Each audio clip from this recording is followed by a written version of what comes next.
dari aspek yang lain, khususnya aspek hukum, mungkin Pak Joshua mungkin lebih paham, karena memang background saya adalah ekonomi di sini. Saya mungkin akan lebih fokus kepada dampak dari RIA atau Rich Interactive Applications terhadap pembangunan sosial dan ekonomi di Indonesia.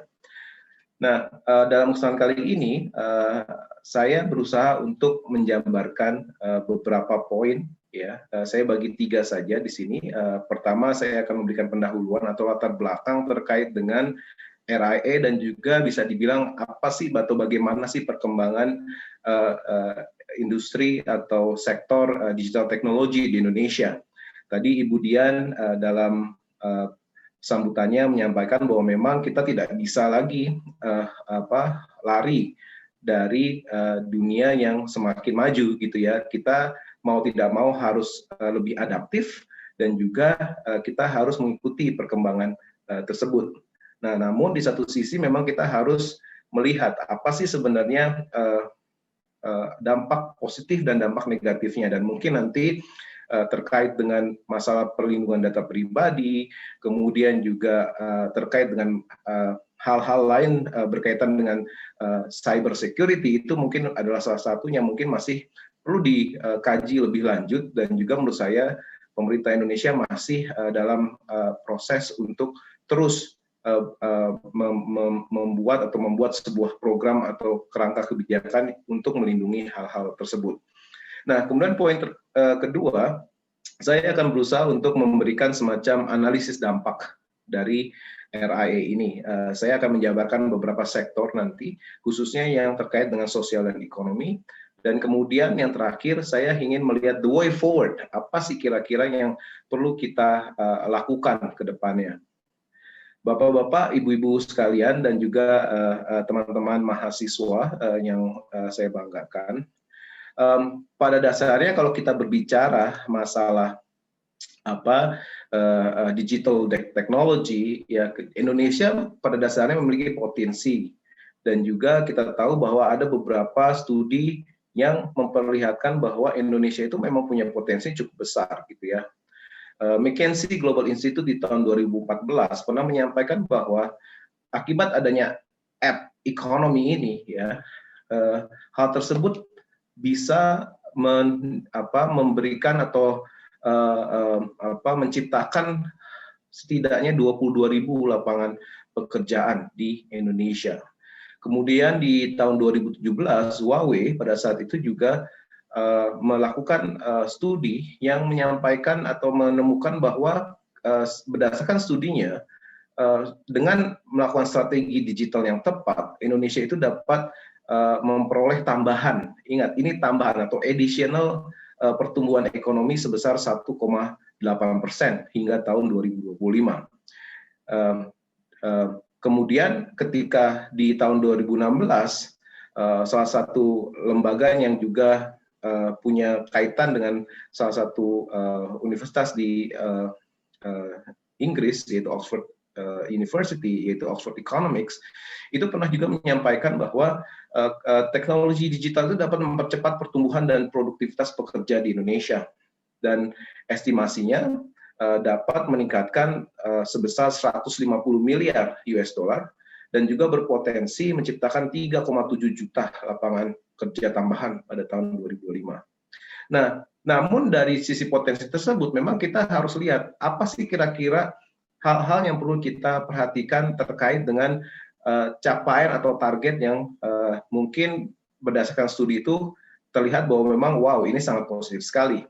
Nah, setidaknya ada 3 enabler yang ingin saya sampaikan dalam kesempatan kali ini.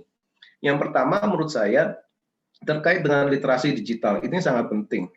Bagaimana masyarakat menggunakan atau memanfaatkan digital technology ini ya, itu untuk beberapa keperluan sosial ekonominya. Nah, poin pertama, literasi digital menurut saya sangat penting, dan saya rasa di Indonesia masih butuh peningkatan terkait dengan literasi digital ini. Yang kedua, ini terkait dengan infrastruktur. Ya, kita tahu bahwa memang semangat pemerintah dalam hal ini berusaha untuk bagaimana caranya akses digital di Indonesia itu semakin merata. gitu ya. Ada konsep di mana ada palaparing, kemudian ada satria dan lain sebagainya. Dan pada dasarnya semangatnya adalah bagaimana caranya menciptakan akses digital yang merata di seluruh Indonesia, khususnya di daerah-daerah 3T, terdepan, terluar, dan tertinggal. Ya. Dan yang ketiga, teman-teman sekalian dan bapak-bapak, ibu-ibu, yaitu terkait dengan faktor pendukung iklim usaha. Nah, dari faktor pendukung iklim usaha ini bisa berbagai macam. Yang salah satunya mungkin ini terkait dengan regulasi atau peraturan. Ya, kita tahu bahwa memang yang terjadi, momok yang terlihat bahwa terkadang regulasi itu menjadi salah satu penghambat peningkatan manfaat dari digital teknologi atau yang terkait dengan digital economy. Indonesia sendiri pada dasarnya memang di tahun 2020 pernah menyuarakan adanya visi digital Indonesia 2020 ya. Namun menurut saya karena adanya pandemi di tahun 2020 ini khususnya sejak Maret, justru memang akhirnya fokus dari pembangunan menjadi lebih fokus kepada hal-hal bagaimana memulihkan ekonomi dari keterpurukan sejak adanya pandemi COVID-19. Bapak-bapak, Ibu sekalian, kalau misalnya kita berbicara tentang RIA ya atau Rich Interactive Application, secara tidak sadar kita memang sudah lama sekali menggunakannya gitu ya. Bisa disebutkan lambang-lambang di sini kita bisa lihat ada terkait dengan Facebook, WhatsApp, Line gitu ya, mungkin Kakao Talk gitu ya, WeChat, kemudian juga Zoom juga di sini, Skype dan lain sebagainya. Pada dasarnya apapun aplikasi yang yang mempertemukan dua pihak atau bisa mempertemukan berbagai pihak gitu ya. Dalam artian di sini ada kemungkinan untuk berinteraksi satu sama lain. Itulah yang menyebabkan bahwa apps-apps ini memang terus berkembang gitu ya sampai dengan saat ini. Saya dihubungi, kemudian saya mendapatkan link ini dan kita bisa juga melakukan tatap muka walaupun secara virtual itu melalui apa yang disebut RIA gitu ya. Nah, kalau kita bicara masalah karakteristik bagaimana sih sebenarnya pengguna sosial media di Indonesia ya, yang salah satunya ya mungkin kita bisa bilang RIA adalah juga bisa dimasukkan ke dalam terkait dengan hal sosial media atau media sosial. Nah, berdasarkan data Susenas 2016, kita tahu bahwa 86% pengguna internet itu adalah pengguna media sosial. Jadi yang menggunakan internet itu sudah pasti dia akan menggunakan media sosial, apapun lah namanya ya. Sekarang mungkin yang lebih lagi hits itu ya TikTok gitu ya. Dan memang itu menjadi salah satu tren baru di dunia internet. Nah, kemudian fakta yang kedua berdasarkan Susenas 2016, 75% pengguna media sosial itu memiliki latar belakang pendidikan SMA ke atas. Jadi pada dasarnya hampir lebih dari 70% yang menggunakan media sosial atau menggunakan internet itu pasti memiliki latar belakang pendidikan yang cukup tinggi ya, minimal SMA ke atas. Dan yang fakta ketiga itu 80% pengguna sosial media berusia 16 sampai 45 tahun. Ya, kita bisa dibilang bahwa ini orang-orang yang bisa dibilang usia produktif gitu ya. Ini yang menjadi fakta-fakta terkait dengan pengguna sosial media di Indonesia. Nah, itu dari bagian pendahuluan. Lalu terkait dengan analisis dampak, ya, saya berusaha untuk melakukan pemetaan di sini. Pemetaannya di situ saya fokus kepada dua hal besar, yaitu terkait dengan dampak ekonomi dan dampak sosial.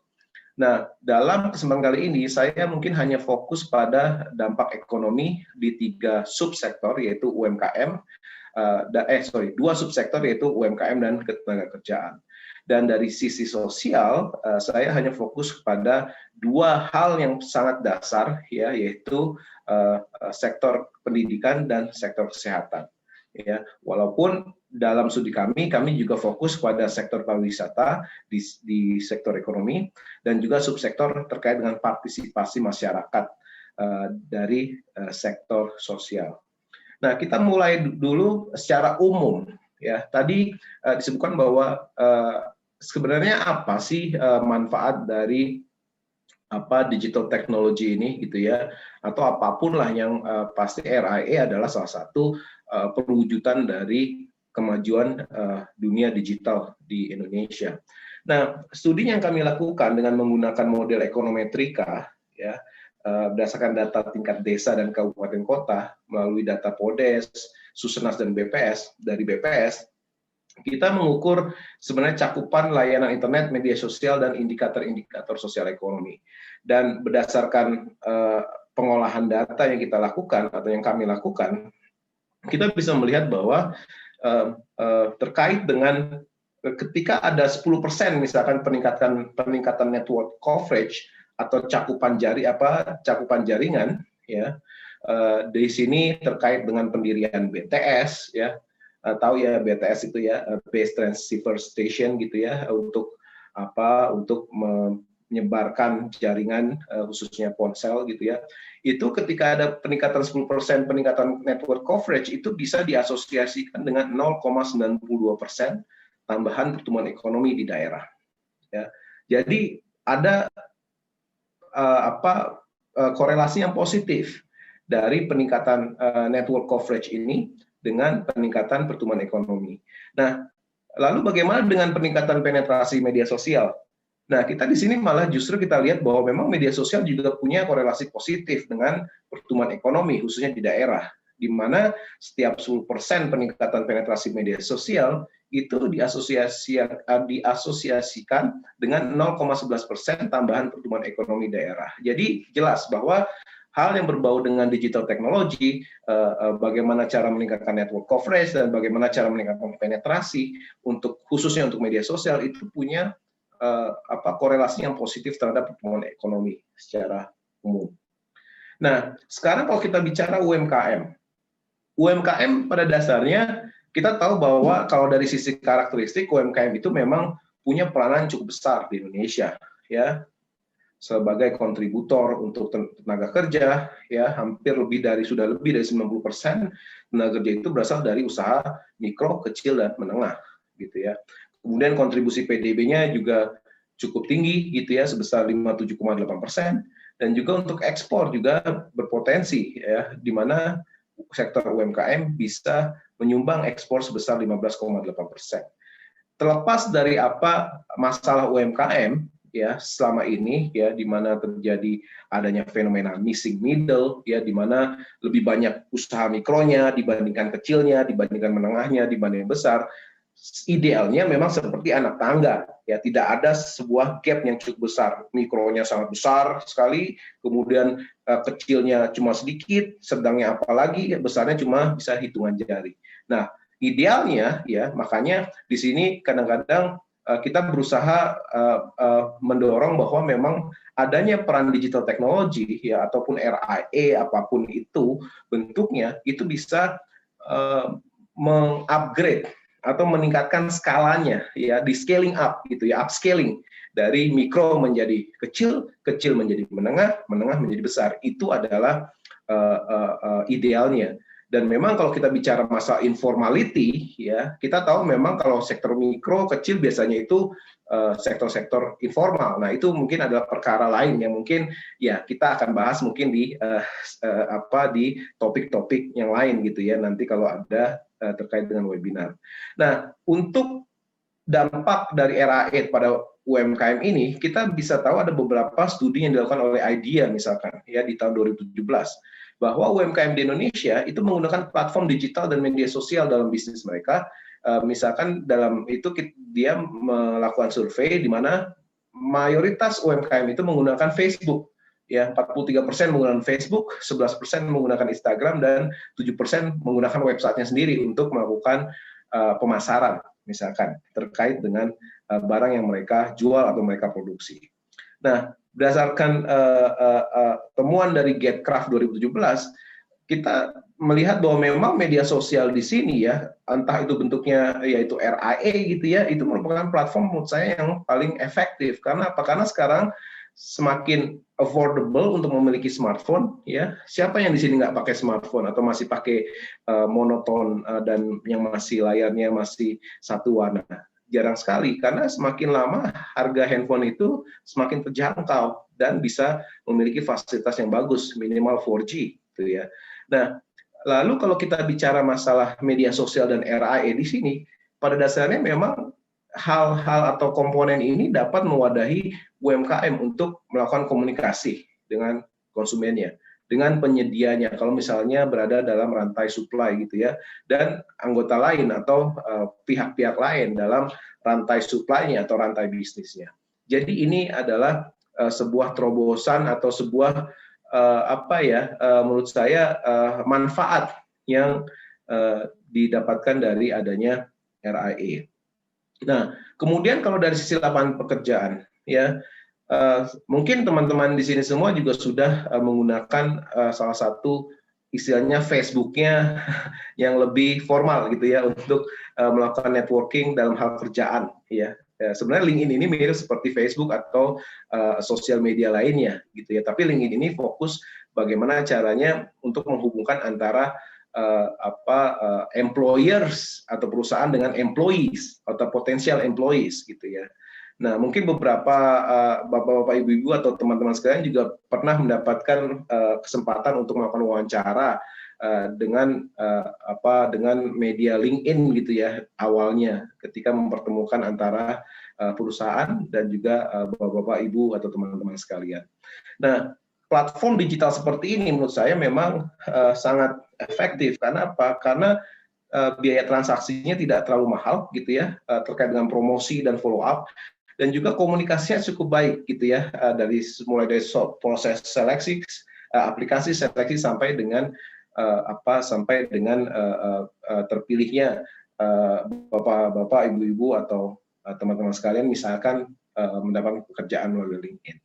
Nah, yang kedua, pada dasarnya dapat memunculkan peluang kerja baru. Ya, kita tahu bahwa ada studi kasus di Tunjung Muli, di desa Tunjung Muli, di mana masyarakat desanya itu bekerja sebagai online marketer, gitu ya, seperti kayak customer service, ya. Tapi dia tidak ada di kantor, tapi dia ada di desa, gitu ya, dan dia hanya menggunakan fasilitas telepon dengan jaringan yang baik untuk merespon ketika ada misalkan keluhan dari konsumen dan lain sebagainya. Ini adalah salah satu contoh bahwa memang digital technology itu bisa memudahkan orang untuk bekerja dimanapun.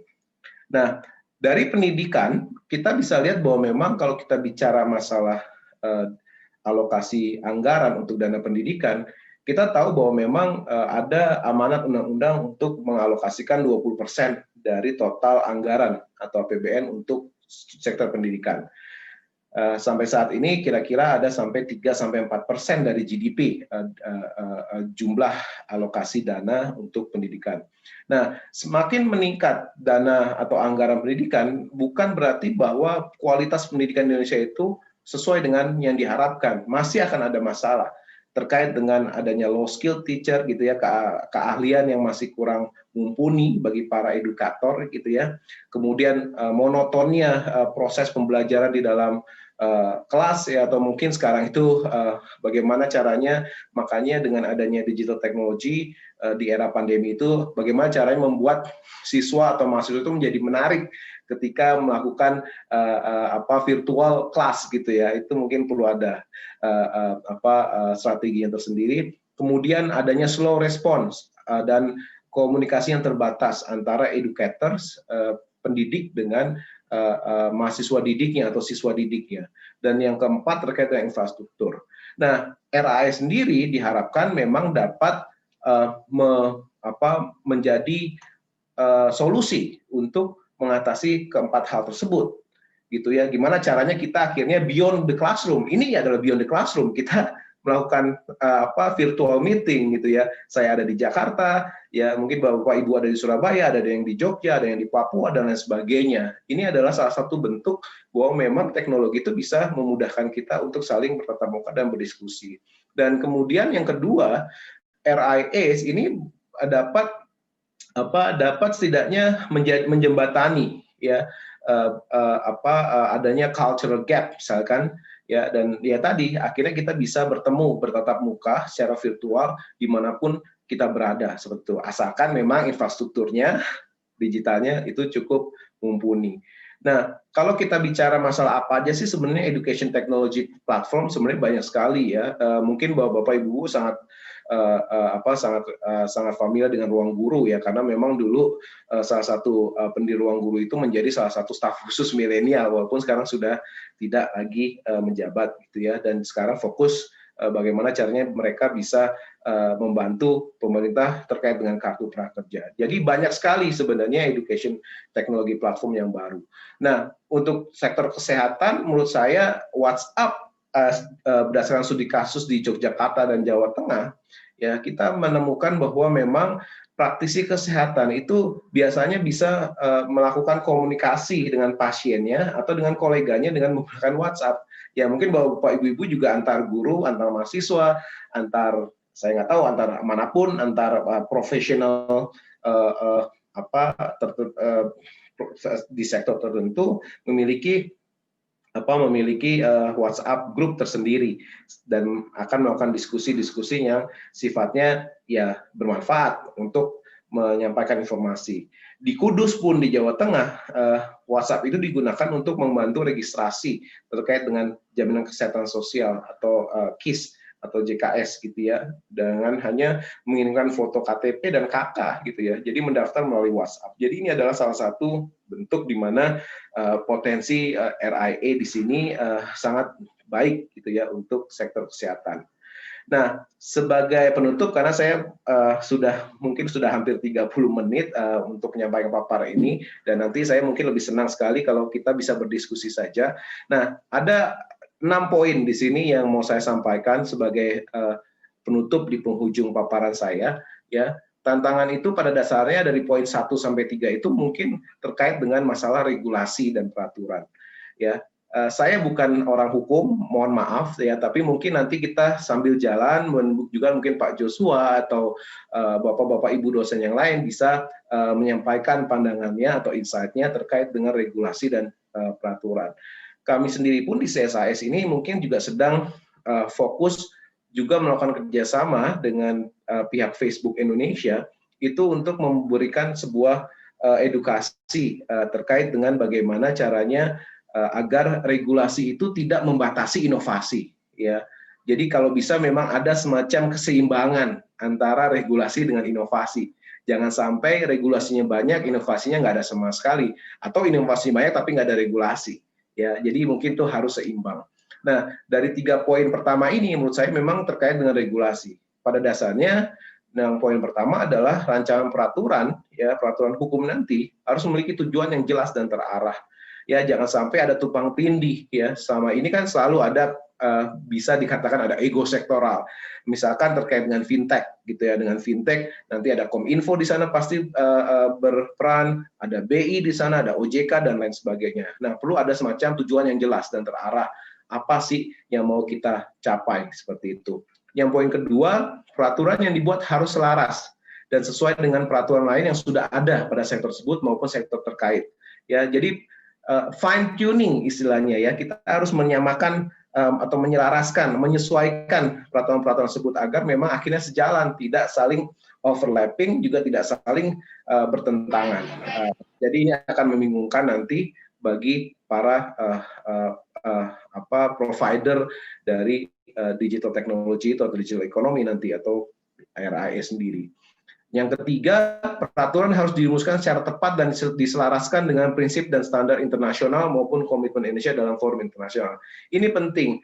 Karena apa? Karena dengan adanya digital technology improvement ini, semuanya serba borderless. Nah, makanya tadi beberapa hal yang kita takutkan ada kejahatan-kejahatan yang sifatnya cyber security itu terancam atau cyber security itu terancam. Tapi makanya memang kita perlu selaraskan dengan segala peraturan atau standar yang bersifat tadi internasional. Jangan sampai kita berbeda sendiri atau minimal kita harus menyesuaikan mana yang mungkin kita selaraskan, mana yang mungkin sangat berbeda sama sekali dan mungkin harus didiskusikan bagaimana caranya dibuat setidaknya senada dan selaras seperti itu.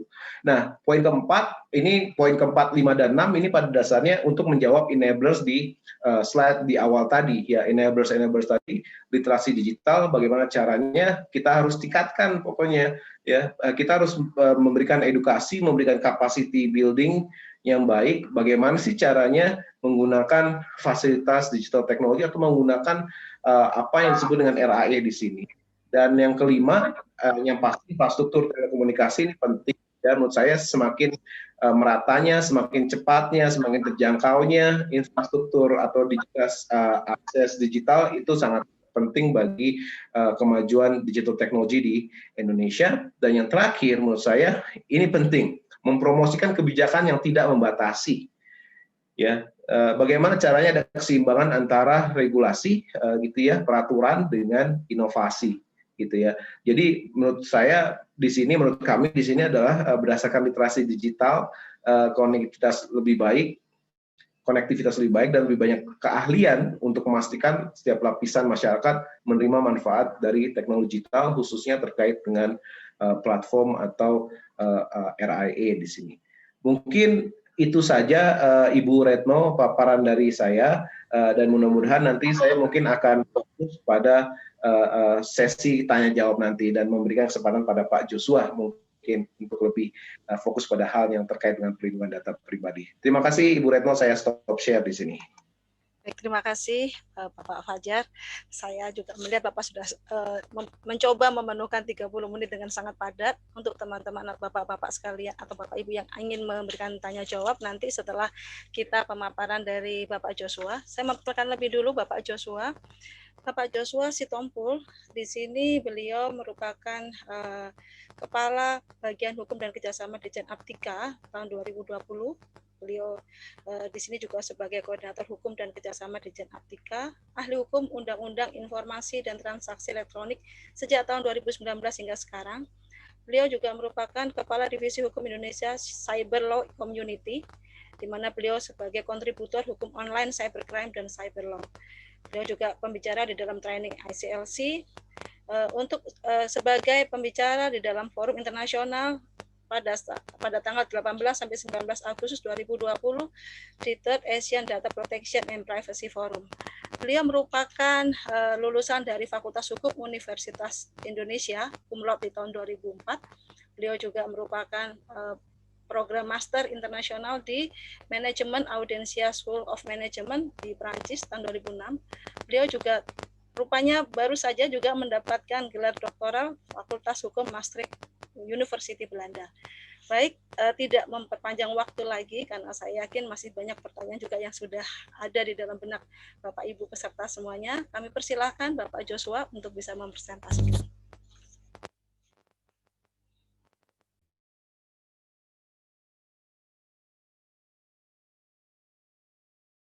Baik, terima kasih Ibu Retno. Saya mengucapkan selamat siang, salam sejahtera bagi kita semua, untuk Ibu Dian, untuk Pak Fajar, untuk Bapak dan Ibu dari Fakultas Hukum Universitas Katolik Dharma Cendekia, dan rekan-rekan mahasiswa sekalian.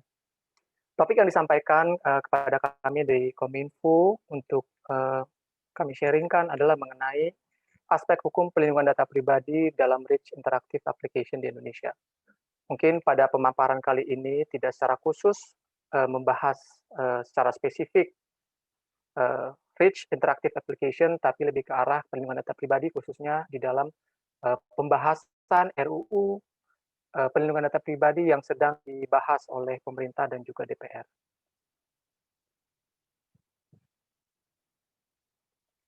Seperti kita ketahui bersama bahwa pada dasarnya cyberspace itu merupakan ruang virtual yang terbentuk antara penyatuan antara teknologi dan juga manusia. Hanya karena ada manusia dan teknologi yang saling menyatu, baik itu secara fisik maupun logikal, maka ruang cyber bisa terbentuk. Kalau kita melihat apa yang ada di dalam ruang cyber, sebenarnya itu merupakan kombinasi dari 0 dan 1, bits and bytes, begitu menurut rekan-rekan kita dari Fakultas Teknik Komputer. Dan ketika kita berbicara kombinasi 0 dan 1, itu akan menghasilkan berbagai jenis aktivitas kita di dalam ruang cyber. Sebagai contoh, kalau seandainya kita mengirimkan email, atau kita memposting tulisan di dalam Facebook, atau mengirimkan pesan melalui Twitter atau Instagram, dan seterusnya, mengubah profil kita, itu semuanya hanya kombinasi 0 dan 1. Dan kombinasi 0 dan 1 juga merupakan representasi dari identitas pribadi kita. Sebagai contoh, kalau seandainya kita masuk ke platform e-commerce, kita melakukan transaksi secara elektronik jual beli, kita menyerahkan data pribadi kita berupa misalnya nomor KTP atau alamat, atau misalnya nomor rekening, atau misalnya IP address yang kita pakai, alamat email, dan seterusnya, itu merupakan representasi 0 dan 1. Dan semuanya itu adalah bagian dari data pribadi.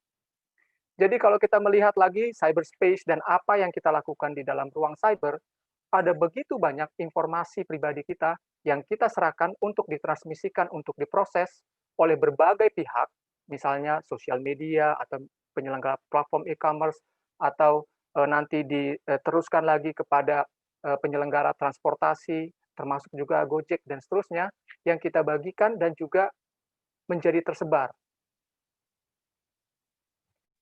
Ketika kita berbicara mengenai pengembangan ekonomi digital, baik secara nasional maupun secara regional dan internasional, ada satu kata yang sering dijadikan sebagai elemen fundamental, yaitu adanya trust.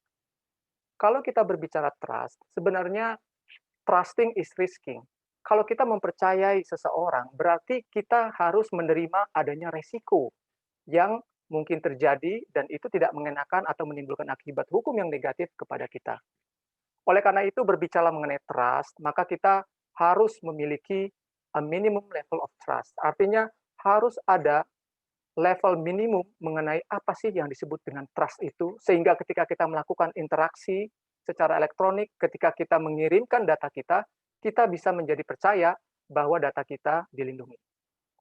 Kalau kita lihat di berbagai literatur ataupun pembahasan-pembahasan di dalam instrumen regional maupun internasional, cara membangun trust itu bisa melalui standarisasi.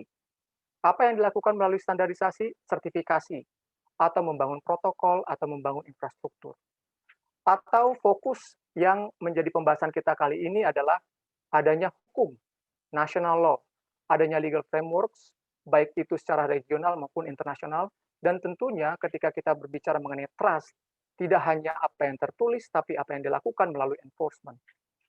Lalu kalau kita berbicara mengenai trust, diperlukan juga kerjasama, baik secara nasional antara instansi pemerintah, maupun secara regional antara pemerintah di berbagai negara.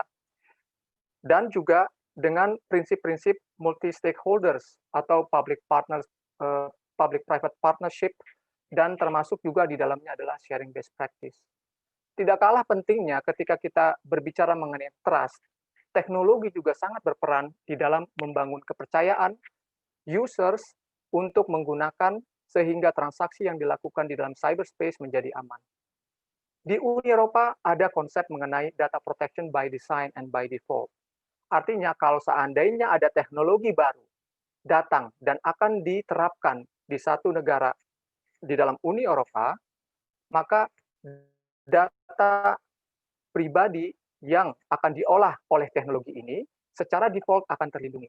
Sebagai contoh, kalau seandainya ada teknologi memiliki feature geolocation atau misalnya memiliki feature untuk sharing terhubung dengan cloud computing, dan itu biasanya ada dua pilihan, ada pilihan on, ada pilihan off. Ketika dibilang by design, by default, maka semuanya pilihan-pilihan itu dibuat dalam bentuk off dulu. Sehingga ketika user menginginkan supaya geolocation-nya itu menjadi aktif, maka user sendiri yang menentukan apakah dia akan mengaktifkan atau menonaktifkan. Lalu kalau kita melihat pendekatan pelindungan data pribadi, secara umum di dunia ini memiliki dua jenis pendekatan pribadi. Ada negara atau instrumen secara regional yang memiliki pendekatan di dalam pelindungan data pribadi adalah untuk melindungi fundamental rights dari warga negaranya. Uni Eropa salah satu memiliki legal instrument yang menekankan mengenai protecting constitutional atau fundamental rights. Ada juga instrumen-instrumen regional yang fokusnya adalah boosting trade atau ekonomi. Misalnya kita lihat ASEAN Framework on Personal Data Protection, APEC Privacy Framework, dan OECD. Akan tetapi terlepas pendekatan mana yang mereka tekankan, kedua instrumen ini menekankan pentingnya cross-border flow of personal data. Artinya kalau seandainya kita lihat di dalam gambar yang sederhana ini, kalau seandainya bola di tengah itu bergerak ke kiri atau ke kanan, maka itu akan mempengaruhi perlindungan data pribadi. Kalau dia bergerak ke kiri, akan memboosting trade lebih tinggi, tetapi protecting personal fundamental rights menjadi lebih rendah. Artinya, untuk menjaga keseimbangan itu, instrumen-instrumen regional berusaha untuk membuat prinsip-prinsip di dalam perlindungan data pribadi. APEC memiliki prinsip perlindungan data pribadi sendiri, ASEAN juga, GDPR, dan juga OECD. Kalau kita lihat misalnya APEC ada prinsip preventing harm. Artinya, di dalam pemrosesan data pribadi, si data controller berusaha untuk melindungi users dari terjadinya gangguan atau risiko yang menimbulkan kerugian terhadap pengguna. Ada juga notice, artinya si user harus mendapatkan pemberitahuan dari data controller bahwa datanya itu dikoleksi dan diproses. Ada juga collection limitation, artinya pengumpulan data pribadi harus terbatas, spesifik. Lalu ada juga uses of personal information, choice, integrity of personal information, termasuk juga accountability. Kalau kita lihat di ASEAN, GDPR, OECD, mereka memiliki prinsip-prinsip yang sebenarnya ada yang sama. Seperti prinsip akuntabilitas, baik di APEC, ASEAN, GDPR, maupun OECD juga ada. Memang di GDPR tidak secara eksplisit disebutkan sebagai accountability. Akan tetapi dalam GDPR itu memiliki satu bagian sendiri yang isinya adalah kewajiban-kewajiban data controller yang harus dipenuhi. Melihat hal-hal seperti ini, kita juga bisa mengira-ngira bahwa ke depan antara legal instrument ini akan berusaha saling mempengaruhi dan mungkin mereka akan membuat jembatan-jembatan untuk mengisi kekosongan antara satu legal instrument dengan legal instrument yang lain. Misalnya, apa yang terjadi sekarang, APEC memiliki CBPR dan juga GDPR memiliki binding corporate rule. Dan di dalam beberapa dokumen yang ada, kedua jenis kontrak ini berusaha untuk saling diharmonisasikan. Mungkin nanti akan ada juga harmonisasi antara ASEAN dengan APEC, ASEAN dengan OECD, dan seterusnya. Bagaimana dengan di Indonesia? Kalau kita melihat apa yang terjadi di Indonesia, banyak peraturan perundang-undangan dan juga publikasi mengatakan bahwa hak privasi dan hak perlindungan atas data pribadi itu lahir dari pasal 28G Undang-Undang Dasar. Akan tetapi kalau seandainya kita lihat secara eksplisit di dalam ketentuan tersebut tidak jelas, tidak secara eksplisit disebutkan bahwa adanya hak privasi atau hak perlindungan data pribadi. Yang ada adalah setiap orang berhak untuk perlindungan diri pribadi, dan diri pribadi ini yang diinterpretasikan secara luas mengenai hak atas privasi dan hak perlindungan data pribadi. Lalu kita lihat juga apa yang terjadi di Indonesia secara existing, perlindungan data pribadi di Indonesia sifatnya masih sektoral dan parsial. Artinya ada berbagai peraturan perundang-undangan yang mengatur mengenai kerahasiaan data pribadi, atau misalnya rahasia bank, atau misalnya privasi. Undang-undang ITE, Undang-undang Telekomunikasi, Administrasi Kependudukan, Perbankan, Kesehatan, peraturan pemerintah tentang perdagangan melalui sistem elektronik memiliki rezimnya sendiri-sendiri. Kemudian hal ini membuat adanya tidak saja tumpang tindih, tetapi juga hal-hal yang sifatnya tidak komprehensif. Beberapa hal yang menjadi concern dari peraturan perundang-undangan yang sifatnya parsial adalah ketika ada permasalahan mengenai perlindungan data pribadi, maka kacamata yang harus dilakukan adalah sektor by sektor. Dan ini akan menyulitkan karena ketika kita berbicara mengenai ruang cyber, ada pertukaran data yang sangat cepat, baik dari lembaga kesehatan, masuk ke dalam misalnya ke lembaga riset, atau misalnya dari administrasi kependudukan, ke telekomunikasi, lalu juga ke perbankan, dan seterusnya. Oleh karena itu, pemerintah mengusulkan adanya rancangan undang-undang perlindungan data pribadi. Hal yang fundamental yang diangkat di dalam RUU Data Pribadi ini adalah pengakuan hak atas pelindungan data pribadi sebagai hak konstitusional. Di dalam bagian menimbang disebutkan bahwa perlindungan data pribadi merupakan salah satu hak asasi manusia yang merupakan bagian dari perlindungan data pribadi. Sehingga ketika di dalam Undang-Undang Dasar tidak secara eksplisit dijelaskan, maka di dalam RUU Data Pribadi itu ditegaskan bahwa hak atas perlindungan data pribadi merupakan hak konstitusional. Ketika ada hak yang lahir dari konstitusi, maka diperlukan juga perlindungan-perlindungan yang sifatnya konstitusional. Salah satu pengaturan penting di dalam RUU Data Pribadi adalah adanya legal basis pemrosesan data pribadi. Kalau di dalam berbagai peraturan perundang-undangan eksistisi sekarang, penekanannya itu hanya berdasarkan konsen. Jadi ketika si data subjek menyetujui bahwa datanya diproses, maka data pribadi itu akan diproses sesuai dengan kriteria yang ditetapkan oleh si data controller. Akan tetapi di dalam RUU Data Pribadi dibuat juga legal basis yang lain. Misalnya pelaksanaan kontrak atau performance of contract. Lalu kewajiban hukum.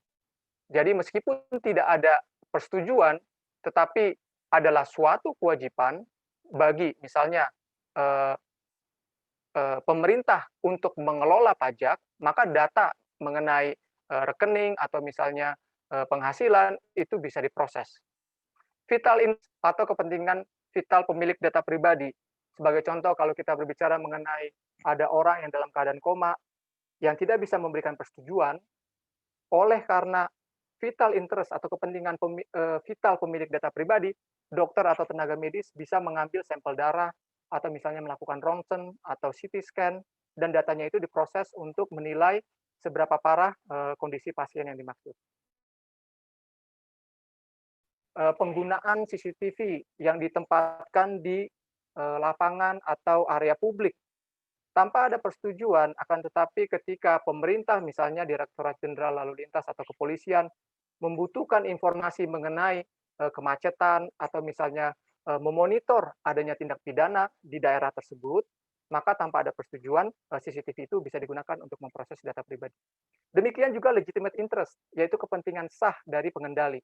Dalam arti pengendali itu memiliki kepentingan juga untuk misalnya mempromosikan produknya atau mempromosikan jasa atau barang kepada users yang sudah memberikan persetujuan.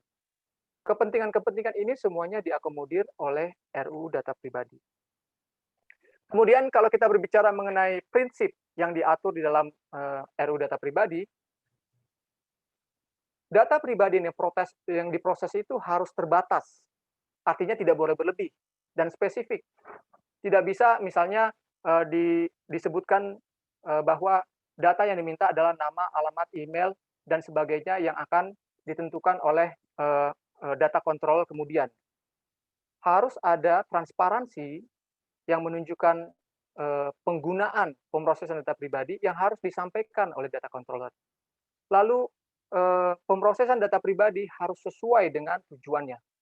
Artinya ketika si data controller meminta data pribadi untuk melakukan transaksi jual beli, sehingga barang itu yang dibeli oleh konsumen bisa dideliver oleh misalnya Tiki atau JNE, maka data pribadi itu harus diproses sesuai dengan tujuannya.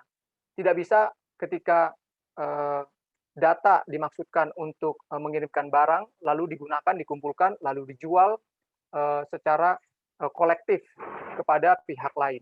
Hal itu merupakan suatu pelanggaran. Kemudian harus dijamin hak subjek data pribadi, lalu pemrosesan data pribadi harus lengkap, tidak akurat, harus akurat, lengkap, tidak menyesatkan dan mutakhir. Dan kalau kita lihat lebih dalam lagi, si data controller harus memberitahukan tujuan pengumpulan, pengolahan, pemrosesan, dan kegagalan perlindungan data pribadi. Lalu kalau kita berbicara mengenai proses akhir dari pemrosesan data pribadi boleh dimusnahkan setelah masa retensi berakhir atau berdasarkan permintaan subjek data pribadi. Akan tetapi, ketika ada pengaturan lain oleh undang-undang atau misalnya peraturan yang lebih rendah, maka pemusnahan itu bisa ditunda atau dibatalkan. Lalu kembali lagi ada prinsip accountability yang diatur dalam RUU Data Pribadi, bahwa pemrosesan data pribadi harus dilakukan secara bertanggung jawab dan dapat dibuktikan secara jelas.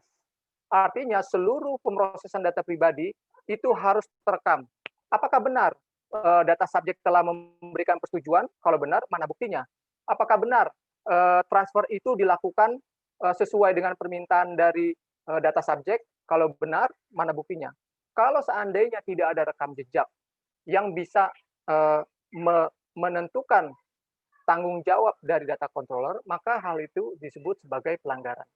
Prinsip-prinsip ini kembali lagi kalau kita naik ke atas mengenai adanya GDPR, APEC, atau misalnya OECD dan ASEAN, ini merupakan prinsip-prinsip yang sebenarnya sudah diterima secara luas di berbagai instrumen regional. Kalau kita bisa summary, pemrosesan data pribadi itu mulai dari pengumpulan, analisa, transfer, pengungkapan, pemusnahan, dan itu artinya mulai dari aspek A sampai Z seluruhnya harus dilindungi. Jadi ini merupakan salah satu konsekuensi mengingat hak data pribadi merupakan hak yang diatur oleh konstitusi, maka perlindungannya pun harus diatur secara konstitusional. Lalu kalau seandainya kita mulai perhatikan hak dan kewajiban dari pengendali, hak pemilik atau subjek data pribadi merupakan kewajiban dari pengendali. Sebagai contoh, subjek data pribadi memiliki hak untuk memberikan atau menarik persetujuan.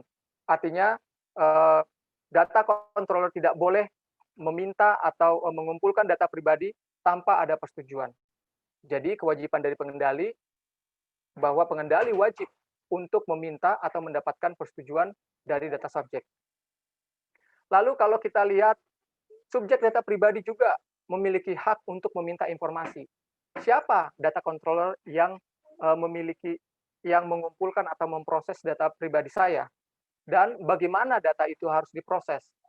Bagaimana saya bisa menghubungi data controller dan meminta hak-hak saya atau menanyakan sesuatu yang saya belum mengerti? Maka kewajiban dari pengendali adalah untuk memberikan informasi mengenai tujuan pemrosesan.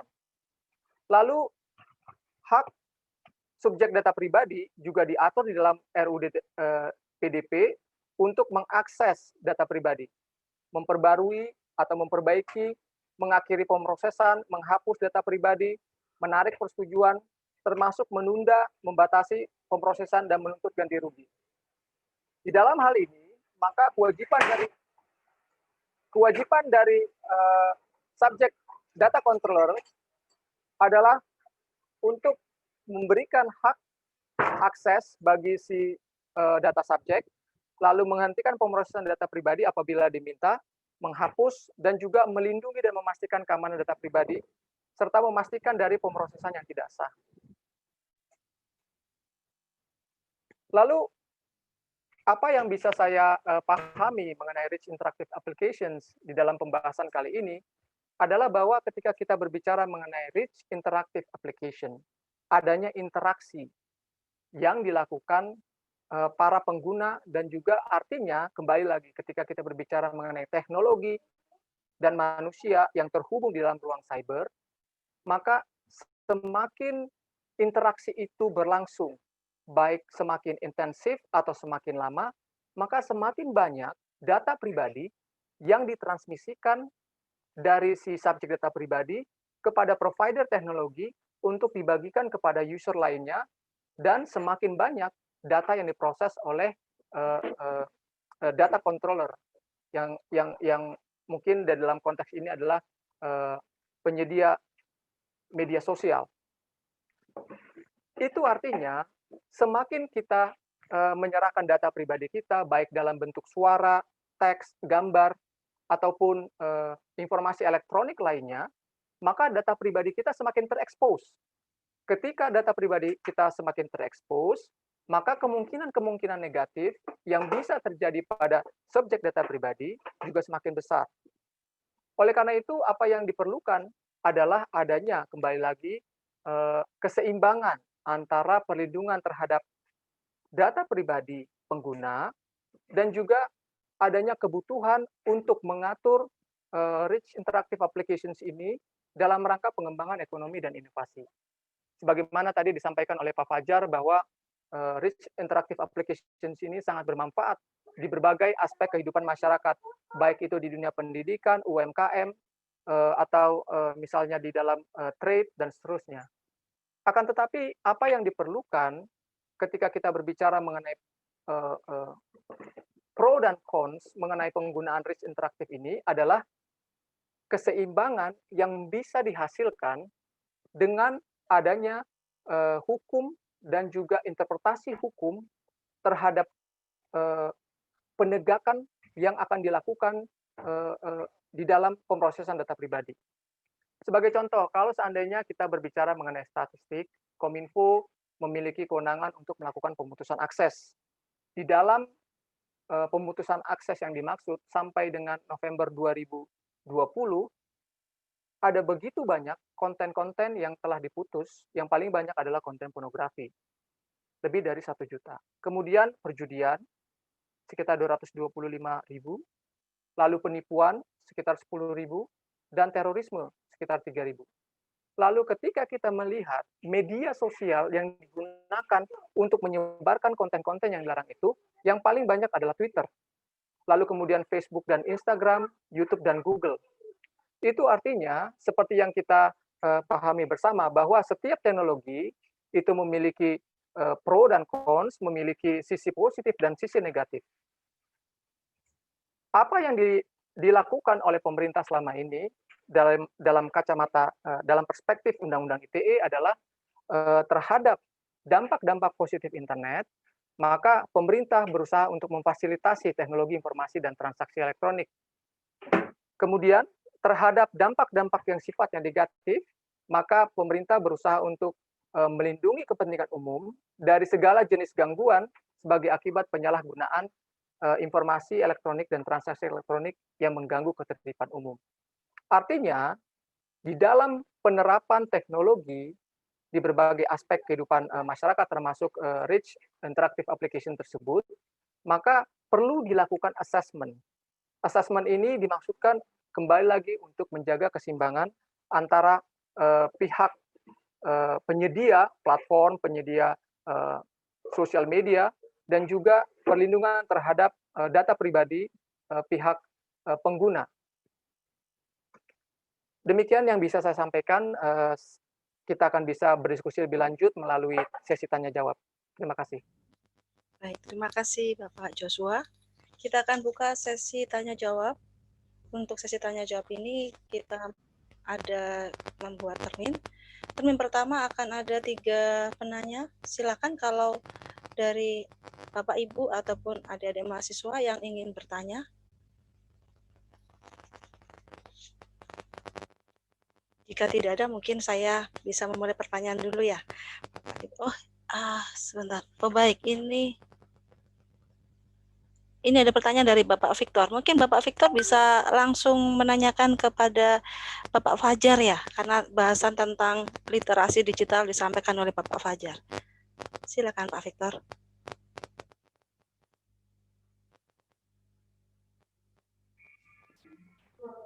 Ya, makasih Bu Retno. Sebenarnya pertanyaan saya fokusnya yang saya petik itu karena kaitannya kan di satu sisi ini sepertinya ada booming ya, terutama setelah mungkin ada perkembangan dunia digital yang semakin pesat ya 5 tahun terakhir, pengguna aplikasi-aplikasi itu juga semakin banyak dan saya lihat anak-anak muda juga semakin sadar bahwa aplikasi-aplikasi itu bisa mereka manfaatkan untuk kepentingan bisnis ekonomi mereka dari yang mulai dari kecil sampai yang besar. Nah, cuma kan isu literasi ini kan masih jadi persoalan di Indonesia. karena kita ini kan belum selesai pada tahap literasi secara umum saja kita belum tuntas ya karena budaya baca kita juga yang rendah, kemampuan untuk kemudian memahami informasi dan memahami dampak-dampak dari segala sesuatu yang mungkin kita baca dan kita bagikan itu juga masih lemah. Terus kemudian kita sudah dihajar dengan perkembangan dunia digital yang sedemikian pesat ya, dan tidak banyak bagian dalam masyarakat kita yang punya tingkat literasi yang sedemikian baik untuk memahami perkembangan ini, apalagi literasi digital. Nah, tapi saya apakah ada sejauh mana kemudian swasta, korporasi ini sudah berperan ya, karena jangan-jangan korporasi sendiri baru melihat perkembangan dunia digital ini hanya sebagai ekosistem untuk mereka mengakumulasikan modal mereka sebesar-besarnya, tapi belum sampai pada level bahwa ini ada konsumen yang harus mereka edukasi gitu. Karena kan ada tanggung jawab sosial juga sebenarnya yang harus mereka emban dan harus mereka laksanakan ya. Karena selama ini kan tanggung jawab sosial ini bagi korporasi yang saya lihat ya baru sebatas pada yang mengerjakan yang artifisial aja gitu, belum sampai pada yang lebih mendalam. Itu sih pertanyaan saya. Terima kasih.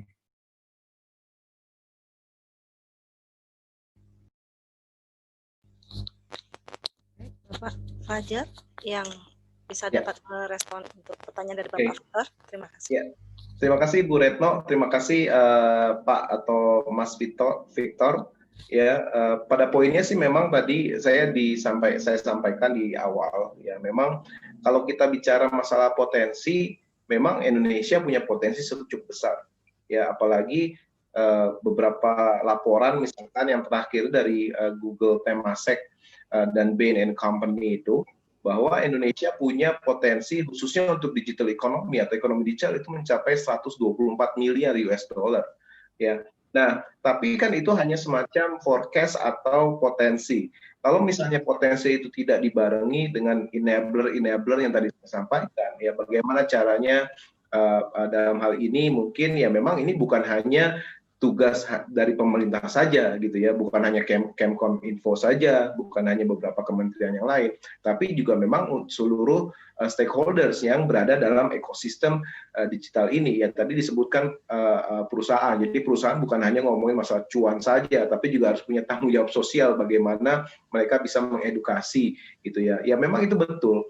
Nah pada dasarnya memang literasi digital itu menurut saya akan semakin baik ketika memang infrastruktur digitalnya juga memadai atau mumpuni gitu ya. Karena kalau misalnya memang kita bicara masalah literasi digital, kalau mereka tidak punya akses digital di awalnya, mereka tidak akan punya standar literasi yang mumpuni gitu ya untuk memanfaatkan apa yang ada saat ini.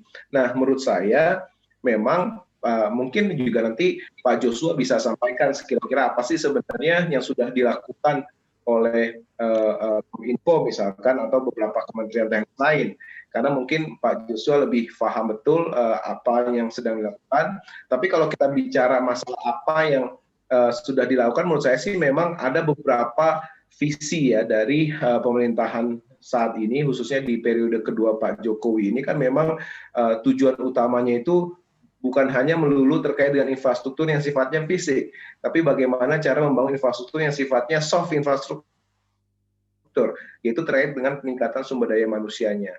Nah, menurut saya memang segala macam inisiatif, program atau kebijakan untuk meningkatkan sesuai dengan tagline-nya Indonesia Maju, menurut saya memang itu sangat sejalan dengan apa yang atau effort yang diusahakan untuk bagaimana cara meningkatkan literasi digital. Namun sayangnya, lagi-lagi namun sayangnya di tahun 2020 ini menurut saya memang akhirnya fokus itu menjadi terdapat distraction gitu ya, terganggu. Karena apa? Karena sekarang ini fokus kita semua itu kepada bagaimana caranya kita mengantisipasi atau memulihkan ekonomi dari pandemi COVID-19 ini. Tapi menurut saya harusnya ini juga bisa dijadikan momentum apa? Momentum bagi percepatan dari tadi ya kita bicarakan masalah bagaimana caranya kita bisa meningkatkan koordinasi atau komunikasi yang baik di tengah pandemi.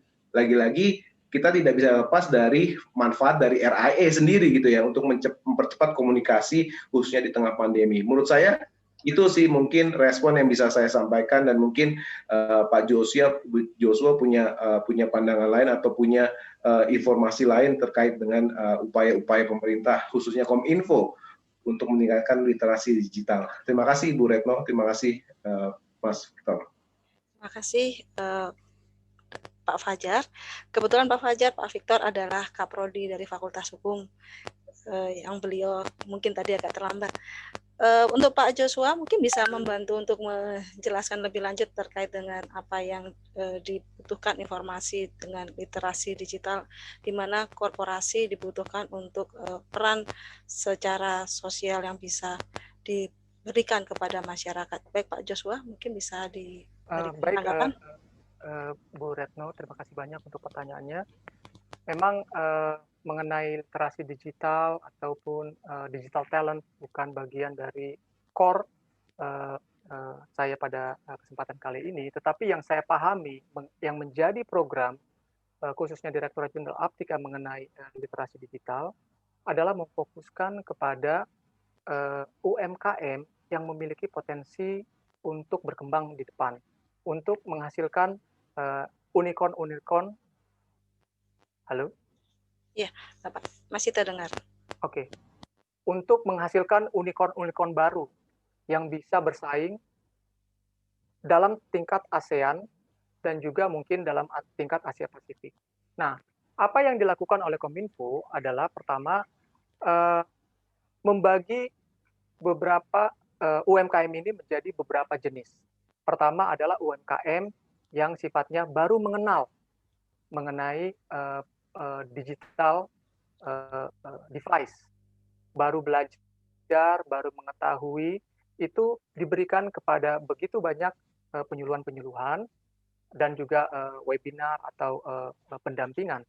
Di dalam melakukan pendampingan ini, Kominfo bekerjasama dengan berbagai platform-platform e-commerce yang sudah dikenal di Indonesia, misalnya Tokopedia atau misalnya Bukalapak dan seterusnya.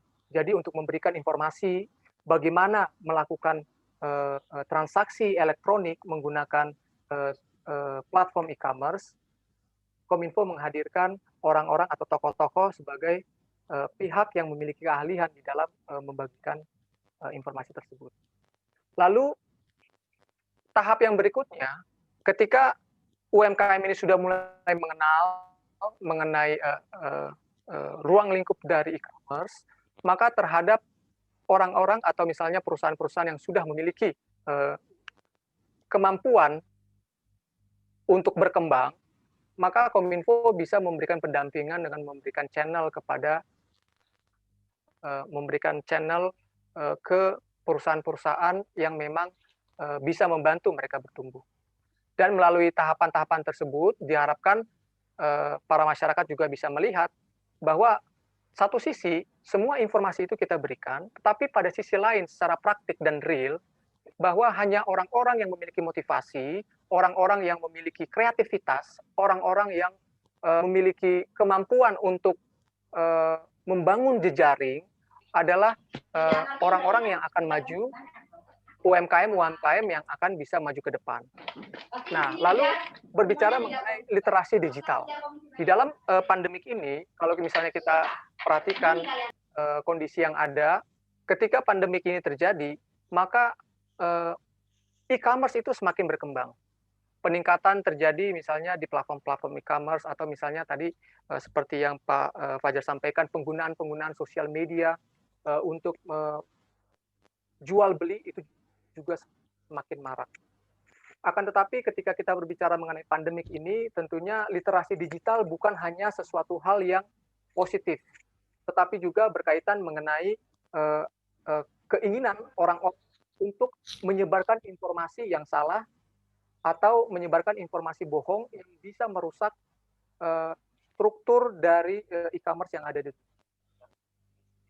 Kominfo sering sekali mendapatkan informasi dari masyarakat mengatakan bahwa mereka menerima adanya lowongan kerja dari satu perusahaan yang besar di Indonesia.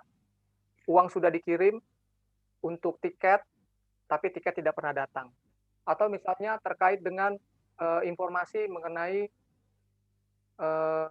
bagaimana membuat usaha semakin berkembang dengan cara memberikan uang sekian juta rupiah, maka orang tersebut bisa diberikan akses kemana-mana supaya usahanya menjadi berkembang. Hal-hal seperti ini mengganggu perkembangan e-commerce ke depan. Oleh karena itu, kembali lagi, Kominfo berusaha untuk membagi peran secara maksimal dalam kaitan yang memiliki dampak positif, difasilitasi terhadap dampak-dampak negatif harus diterapkan upaya-upaya yang sifatnya represif dan juga pemblokiran, pemutusan, dan kalau perlu masuk ke jalur pidana. Mungkin demikian Bu yang bisa saya sampaikan. Baik, terima kasih Pak Joshua atas tanggapannya. Ini ada penanya yang kebetulan masih di jalan, jadi tidak bisa langsung online. Bapak saya bacakan. Ini untuk Bapak Joshua. Apakah ada model regulasi data yang dijadikan acuan oleh Indonesia, seperti GDPR-nya Uni Eropa, CCPA-nya California, atau LGPD-nya Brasil? Kemudian pertanyaan kedua sepertinya ini, bagaimana peran swasta khususnya Big Tech dalam mewujudkan rencana pemerintah untuk mendirikan pusat data nasional? Begitu Bapak, dari Bapak Beltasyar Kresetia. Silakan. Baik Pak Belsasar. Pertama, referensi utama yang digunakan oleh pemerintah dan juga DPR adalah GDPR Uni Eropa. Mengapa GDPR? Kembali lagi kalau kita lihat mengenai regional instrument, ada yang menekankan pada perlindungan terhadap hak fundamental, ada yang sifatnya untuk menekankan pengembangan ekonomi. Di dalam pembahasan, ada kesepakatan atau konsensus bahwa perlindungan data pribadi itu dimaksudkan sebagai bentuk perlindungan terhadap diri pribadi. Oleh karena itu, baik pemerintah maupun DPR melihat GDPR bisa digunakan sebagai referensi utama, meskipun tidak hanya GDPR, kembali lagi seperti APEC, OECD, lalu beberapa aturan-aturan di negara lain. Yang kedua, bagaimana peran swasta, khususnya Big Tech, dalam mewujudkan rencana pemerintah mendirikan pusat data nasional. Pusat data nasional yang saat ini sedang digagas oleh Kominfo adalah pusat data yang akan digunakan oleh instansi pemerintah dan bukan untuk private sector. Mengapa? Karena kalau kita berbicara mengenai teknologi yang sudah ada sekarang, cloud computing dan juga teknologi-teknologi besar lainnya, semua data bisa diproses di berbagai tempat secara cepat dan masif. Dan oleh karena itu, di dalam PP 71 tahun 2019, kategorinya dibagi dua, antara penyelenggara sistem elektronik lingkup privat dan penyelenggara sistem elektronik lingkup publik.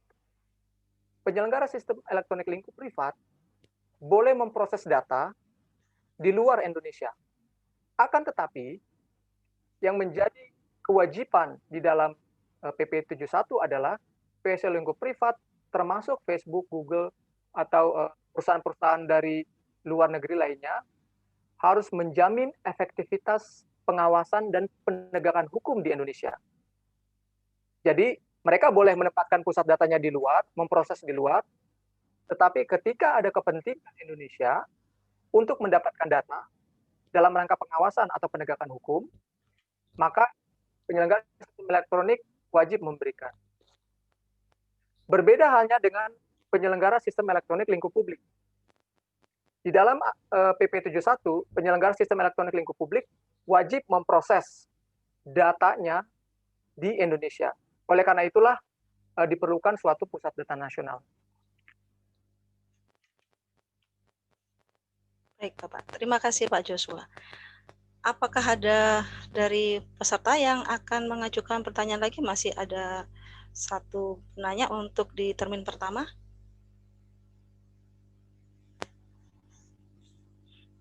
Bapak, jika tidak ada saya akan bertanya Bapak terkait dengan ini untuk literasi digital kepada corporate. Kebetulan yang tadi ditanyakan oleh Pak Victor cukup menarik bahwa begini, saat ini kan untuk yang tadi disebutkan oleh Pak Joshua bahwa sudah banyak unicorn-unicorn yang akan dibuat, yang sudah akan dimunculkan oleh pemerintah Indonesia untuk bisa semakin memajukan roda perekonomian di Indonesia juga. Itu apakah juga sudah memiliki pandangan yang sama terkait dengan private data ini? Contohnya begini, mungkin kalau saya menyebut merek, mohon maaf, tidak mendiskreditkan, tetapi ini saya yakin karena di dalam Undang-Undang Kependudukan itu kan juga mencantumkan data pribadi di dalam NIK, di dalam KTP itu juga merupakan sesuatu hal yang penting. Nah, padahal misalnya kalau kita mau ada OVO ya Bapak, kita mau upgrade itu harus foto. Nah, fotonya juga tidak bisa dengan foto KTP biasa, tapi harus mohon maaf dengan fotokopi gitu kan yang ditunjukkan, tapi harus foto dan ada wajahnya begitu kan. Tadi disampaikan juga oleh Pak Joshua bahwa di dalam PP tadi 71 tahun 2019 bahwa perusahaan yang privat bisa memprosesnya di luar negeri. Bagaimana keamanan pemahaman dari corporate untuk memahami bahwa data yang diberikan oleh masyarakat kepada corporate itu bisa dijaga dengan baik, karena sejauh ini kan tidak pernah disampaikan kepada masyarakat bahwa sejauh mana andai kata kita tidak menginginkan menggunakan aplikasi itu lagi, bahwa data itu akan dihapuskan atau dihilangkan sehingga tidak perlu lagi data kita masih ada di database mereka. Begitu Bapak. Mungkin bisa Pak Fajar ataupun Pak Joshua yang bisa menyampaikan. Mungkin dari Bapak Fajar dulu mungkin kalau bisa ada pengalaman yang demikian, karena saya rasa juga masyarakat juga banyak yang sudah bertanya tentang hal ini, hanya saja forum untuk bertanya seperti ini mungkin juga sangat terbatas untuk informasinya. Terima kasih. Ya, terima kasih Ibu Retno. Jadi poin yang ingin saya sampaikan, mungkin memang kalau misalnya kita bicara masalah apa yang terjadi di masyarakat, misalkan terkait dengan literasi digital, menurut saya memang ketika kita bicara apa yang kita lakukan di tahun 2018 gitu ya, ketika kita melakukan studi tentang dampak RAE di sektor sosial ekonomi, pada dasarnya sorry suaranya agak sedikit, mau aku mute dulu ya Ibu Retno, suaranya agak Oke. Soalnya kayak feedback. Oke, terima kasih Ibu Retno. Iya, jadi kalau kita bicara apa yang terjadi di masyarakat gitu ya, khususnya di dalam kasus dalam sektor sosial gitu ya. Nah, kami menemukan bahwa khususnya terkait dengan partisipasi masyarakat itu memang sudah ada semacam kemajuan ya. Kalau kita bicara masalah misalkan untuk penanganan terkait masalah hal-hal yang berbau intoleransi misalkan. Nah, menurut saya memang ternyata media seperti Facebook itu juga bisa menjadi media bagaimana caranya, misalkan contoh dalam kasus misalkan kita melakukan observasi dan kunjungan studi ke Kota Ambon, itu ada beberapa komunitas masyarakat yang berusaha untuk menjadi penyaring atau filtering beberapa informasi hoax gitu ya. Jadi menurut saya memang ada semacam kemajuan yang sangat berarti, khususnya di sektor sosial. Di ekonomi sudah jelas, kita tahu bahwa sekarang di era pandemi, apalagi di mana terjadi keterbatasan mobilitas secara fisik gitu ya, setiap orang menggunakan smartphone-nya untuk melakukan beli ini, beli itu, beli sana, beli sini, dan segala macamnya. Nah, kalau di dalam kasus sosial sendiri, jauh sebelum pandemi, ternyata masyarakat khususnya dalam hal ini misalkan di beberapa kota gitu ya, kita melakukan studi di beberapa kota, di 10 kota di daerah timur Indonesia. Ternyata mereka sudah juga menggunakan ini gitu. Jadi dari dalam hal ini memang sebenarnya menurut saya peran pemerintah ya, bukan hanya pemerintah pusat, menurut saya memang yang dekat sekali dengan masyarakat ini dalam hal ini adalah pemerintah daerah. Itu perlu melihat peluang-peluang seperti ini. Dalam artian bahwa memang ada semacam peluang di mana memang sosial media atau RAE di sini ya, khususnya tadi yang saya sampaikan Facebook itu digunakan sebagai ada sebuah grup gitu ya, komunitas yang berusaha untuk menetralisir atau bisa dibilang untuk mengklarifikasi semua hoax atau informasi yang tidak benar seperti itu. Saya masih ingat kalau nggak salah ada namanya peace provocator, gitu. Jadi provokator damai nama komunitasnya. Jadi hal-hal yang sebetulnya yang kami temukan di lapangan, dan kita tahu bahwa memang ada masa kelam di Ambon pada saat itu ketika ada kelompok Islam dan juga kelompok Kristen yang saling bertengkar gitu ya, ada konflik pada saat itu. Nah, sekarang ini menurut saya dengan adanya teknologi sehingga tidak ada semacam kesadaran masyarakat, dan ini menurut saya perlu ditumbuhkan dan memang menurut saya juga perlu difasilitasi oleh pemerintah dan juga pihak swasta yang mungkin mereka memiliki entah itu pabrik atau perusahaannya di kota tersebut untuk membantu masyarakat ini agar menjaga stabilitas sosialnya. Kalau misalnya kotanya aman gitu ya, kabupatennya aman, semua kegiatan ekonomi kan juga pasti akan aman. Jadi menurut saya ini sangat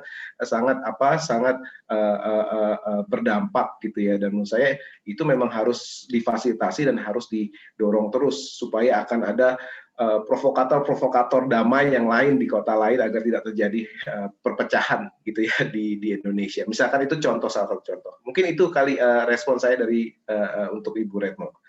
Terima kasih, Bu. Terima kasih Pak Fajar. Berarti dibutuhkan keaktifan masyarakat ya Pak Fajar ya untuk bisa ikut mengendalikan hoax dan berbagai macam informasi yang kurang tepat. Baik, terima kasih Pak Fajar. Untuk Pak Joshua mungkin dapat memberikan pendapat. Ya, baik Bu Retno. Terkait dengan jadi ada platform-platform e-commerce yang meminta data foto, wajah, dan juga nomor KTP dan seterusnya. Memang kalau kita lihat secara objektif gitu ya, dalam konsep perlindungan data pribadi, tentu adanya benturan kepentingan. Pertama, kepentingan dari si data controller, misalnya penyelenggara e-commerce ini. Dia punya layanan. Layanannya itu adalah barang saya kirim sekarang, Anda tidak perlu bayar karena saya yang talangin. Tapi nanti bulan depan, tiap bulan selama 6 bulan ke depan, Anda harus bayar nyicil. Lalu kepentingan di dalam konteks konsumen adalah datanya dilindungi. Jadi ada penyelenggara e-commerce yang meminta supaya KTP-nya, lalu juga verifikasi wajah, dan juga informasi tambahan. Bahkan ketika kita melihat informasi tambahan, itu bisa diminta nama ibu kandung, penghasilan tiap bulan, dan juga misalnya yang saya baca di sini ada yang lain mengenai kontak darurat. Satu sisi, di dalam konteks atau pemahaman dari data controller membutuhkan informasi itu untuk memastikan bahwa konsumen ini bisa dikejar, bisa dimintai pertanggungjawaban, bisa membayar. Jadi ketika kita berbicara mengenai ruang cyber, semua orang bisa menjadi siapa saja gitu. Bisa menjadi Batman 2000, bisa menjadi Ali, dan seterusnya. Oleh karena itu, data controller memiliki kepentingan untuk itu. Tetapi bagi masyarakat memiliki kewas-wasan juga. Bagaimana kalau seandainya data itu digunakan tidak sesuai dengan tujuannya. Nah, oleh karena itulah perlindungan data pribadi itu sangat penting, hadir untuk memberikan batasan. Batasan apa? Pertama, adanya prinsip-prinsip di dalam perlindungan data pribadi. Seperti yang tadi saya sampaikan, harus terbatas, spesifik, sesuai dengan tujuan, harus diberitahu, transparan. Informasi ini harus disampaikan kepada si data subjek. Data subjek bisa menghubungi. Lalu data subjek juga tahu datanya itu akan diapakan. Sehingga hal ini menjembatani. Lalu kita bertanya, bagaimana nanti kalau seandainya ada penyelenggara e-commerce dari luar negeri? Nah, itu memang untuk konteks sekarang masih belum diatur secara konkret. Tetapi setelah ada RU perlindungan data pribadi, yang diatur adalah adanya perlindungan yang equal, maksudnya equal treatment, yang diberikan di Indonesia dan diberikan di tempat lain di mana servernya itu berada. Misalnya kalau seandainya data controller itu dari Singapura. lalu data dari Indonesia itu ditransfer dari Indonesia ke Singapura dan diproses di sana. Harus ada equal treatment bahwa perlindungan yang ada di Singapura minimal setara dengan perlindungan yang diberikan di Indonesia, atau kalau boleh, Singapura lebih tinggi. Bagaimana caranya supaya equal treatment ini bisa dilakukan? Tentunya pertama, adanya misalnya perjanjian bilateral. Yang kedua, misalnya adanya konsep instrumen regional yang sama-sama disepakati oleh Indonesia dengan Singapura. Misalnya APEC Privacy Framework, CBPR, dan seterusnya. Atau adanya kontrak yang memberikan penjelasan bagaimana datanya itu ditransfer dan diproses di Singapura. Inilah yang menjadi cara untuk memberikan kepastian hukum di dalam perlindungan data pribadi.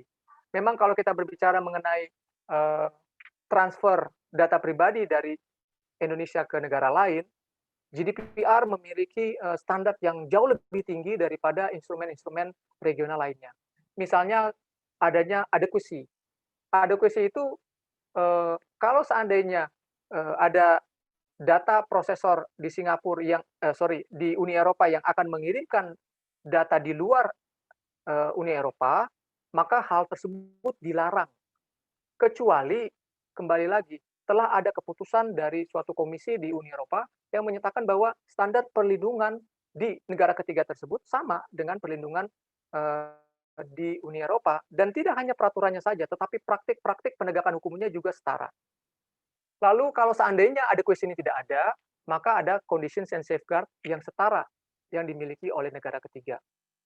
Nah, hal-hal seperti ini juga yang menjadi sesuatu hal yang mungkin semakin berkembang ke depan, termasuk di dalam penerapan Rich Interactive Applications ini, yang kebanyakan, sebagaimana kita lihat, itu berasal dari luar negeri. Terima kasih Bapak Joshua. Untuk peserta yang lain, apa ini akan dibuka untuk termin kedua untuk dapat memberikan pertanyaan? Di sini masih banyak waktu yang bisa kita manfaatkan, masih sekitar 30 menit lagi untuk bisa kita bertanya kepada Bapak Fajar ataupun Bapak Joshua. Dari teman-teman mahasiswa, apakah ada yang ingin ditanyakan? Nanti jadinya dosen-dosen yang bertanya ini nanti. Silakan dari mahasiswa, ada yang mau ditanyakan? Saya mau kembali ke saya dulu ya Bapak, kalau belum ada. Begini, saat ini kan juga banyak platform yang sifatnya pinjam uang ya Bapak ya. Begini, saya punya pengalaman ini ceritanya. Saya ada tetangga yang memiliki pinjaman. Nah, ini mereka ini bisa mengetahui nomor telepon saya untuk bisa menyampaikan juga, misalnya begini, dari penagih-penagih yang ada, untuk menyampaikan kepada tetangga saya bahwa mereka belum membayar. Nah, itu saya juga kadang-kadang heran bagaimana mereka bisa mendapatkan data informasi handphone, padahal kalau nomor rumah mungkin masih bisa ya ditanyakan di Telkom tentang berapa nomor telepon dari rumah, tetapi kalau handphone itu kan juga sangat private. Ini saya juga kurang tahu ya, memang sangat kita membutuhkan sekali undang-undang RUU ini segera disahkan sehingga ada proteksi yang cukup baik kepada masyarakat yang bahkan tidak bersinggungan sama sekali dengan platform tersebut. Bagaimana kira-kira ya Pak? Mungkin ada advice atau apa yang bisa disampaikan kepada kami masyarakat juga untuk melihat ataupun bereaksi atau merespon terhadap permasalahan-permasalahan tersebut, Bapak Joshua. Terima kasih. Terima kasih Bu untuk pertanyaannya. Memang fintech ini merupakan, kalau boleh dibilang, industri baru berkembang cukup pesat di Indonesia. Yang saya pahami mengenai fintech ini adalah di dalam konteks penyelenggaraan jasa keuangan, maka OJK telah membuat aturan. Aturannya itu adalah ada fintech yang berizin. Kalau seandainya sudah memenuhi modal tertentu, memenuhi kriteria atau spesifikasi tertentu, maka dia bisa berizin. Lalu yang kedua, terdaftar. Yang ketiga, yang tidak berizin tidak terdaftar. Nah, kalau seandainya kita lihat bagaimana bisa penyelenggara fintech itu bisa mengetahui kontak kita, kalau berdasarkan aplikasi yang kita unduh di handphone, maka yang saya ketahui dari beberapa kasus yang pernah saya terlibat di dalamnya adalah si aplikasi ini akan meminta izin kepada konsumen atau peminjam untuk mengakses kontak. Dan ini yang menjadi isu di dalam perlindungan data pribadi. Kalau kita berbicara mengenai spesifik terbatas, itu artinya tidak ada spesifikasi di dalam permintaan data. Apa iya ketika saya meminta pinjaman sebesar misalnya 10 juta rupiah, lalu si penyelenggara itu memiliki hak untuk mengakses seluruh kontak saya, lalu setelah memiliki akses kontak tersebut, mereka juga bisa menghubungi teman, keluarga, atau misalnya rekan kerja untuk mengingatkan saya membayar cicilan. Kalau pemahaman saya di dalam konteks RUU Perlindungan Data Pribadi ke depan, itu merupakan sesuatu hal yang dilarang. Karena data yang diproses dibandingkan dengan tujuan dari pemrosesan data dan dibandingkan lagi dengan mekanisme lain yang bisa diterapkan yang lebih memberikan perlindungan yang sama, itu menjadi suatu hal yang di-assessment. Jadi 3 hal itu yang akan menjadi bagian penting di dalam assessment. 1, data yang dikumpulkan, tujuan pemrosesan, dan yang ketiga, mekanisme-mekanisme yang ada yang selaras dengan tujuan pemrosesan yang lebih memberikan perlindungan data pribadi. Mungkin demikian Bu yang bisa saya sampaikan. Pertama, itu karena kita memberikan izin, tapi ke depan itu akan menjadi salah satu assessment. Yang kedua, kalau seandainya diperlukan untuk meminjam melalui fintech, tentunya haruslah yang memiliki izin dari otoritas jasa keuangan. Demikian, Bu. Baik, terima kasih Bapak Joshua. Termin pertanyaan masih dibuka untuk para peserta yang hadir di sini. Saya harapkan tidak hanya sebagai peserta pasif, mungkin ada yang ingin ditanyakan untuk bisa digali informasi lebih lanjut lagi, karena banyak informasi yang bisa dipaparkan oleh Bapak Joshua ataupun Bapak Fajar di sini. Sangat rugi kalau teman-teman, Bapak-bapak dan Ibu sekalian yang hadir di sini tidak bisa manfaatkan kesempatan yang langka ini, karena mereka berdua sudah meluangkan waktu buat kita, beliau memberikan waktu yang sangat berharga untuk kita. Baik, jika tidak ada, baik. Saya akan memberikan closing statement atau mohon maaf, saya memberikan kesimpulan Bapak, karena tidak ada pertanyaan. Kalau saya pribadi masih banyak pertanyaan, hanya saja kan tidak memungkinkan saya yang akan menanyakan semua. Maaf, ini ada yang menyampaikan. Oh ya, Pak, ada yang ingin bertanya, silakan Bapak Tony, Bapak Davianus Hartoni Edi, silakan. Silakan dibuka langsung mic-nya untuk bisa bertanya, Pak Tony.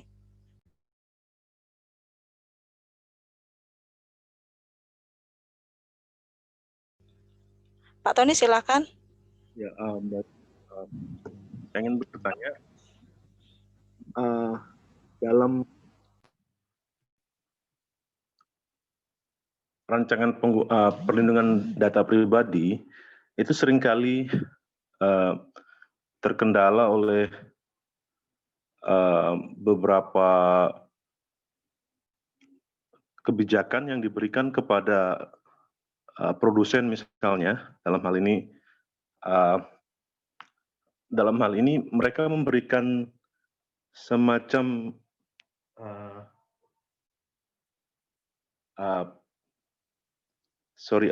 pasal-pasal tertentu yang harus ditaati oleh konsumen, sehingga dalam misalnya untuk memberikan identitas mereka sebelum mereka menggunakan produk tersebut. Nah, dalam hal ini klausula-klausula baku tersebut itu belum pasti akan digunakan untuk tujuan yang baik atau buruk. tetapi dalam kenyataan yang terjadi, pernah sih yang terjadi bahwa ada penggunaan atau penjualan data-data pribadi itu ya. Nah, bagaimana sikap pemerintah untuk mengantisipasi hal tersebut ketika ada dua regulasi yang sepertinya berseberangan begitu atau bertabrakan dalam aplikasinya, begitu Pak. Terima kasih.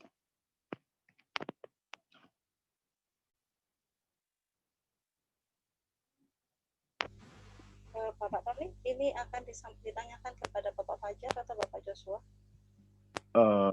Pada Pak Joshua. Baik, silakan Bapak Joshua. Baik Pak, terima kasih. Kalau kita berbicara mengenai konsep perlindungan data pribadi dalam RUU, pada prinsipnya kembali lagi Pak, yang akan menjadi sentral di dalam perlindungan data pribadi itu ada dua. Pertama legal basis, yang kedua prinsip. Legal basis